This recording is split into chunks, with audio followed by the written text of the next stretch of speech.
Hey guys, welcome back to a new video on YouTube. In today's video, I'm going to be showing you guys how to fix laptop touchpad is not working in Windows 10. So this will be a pretty quick tutorial, so make sure you can stick around until the end of the video so you won't miss anything. So enough further ado, let's get straight into the video.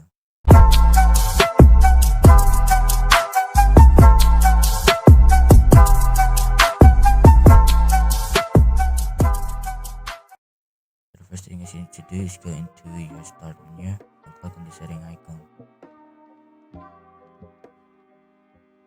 In the setting, go to device and go to touchpad.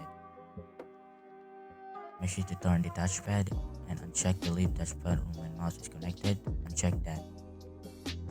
Once if you have done that, you can close the setting.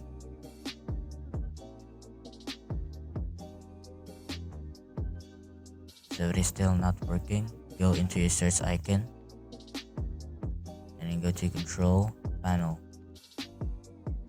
Now open up the control panel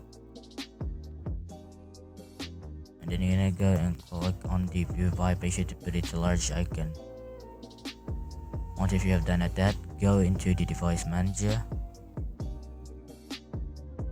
In device manager, go to mice and other pointing device.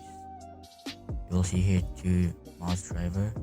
Right click on the driver and click on update driver. Search automatically for drivers. Once if that is installed, close this and update the other driver. And if once if that is not, close this and close this.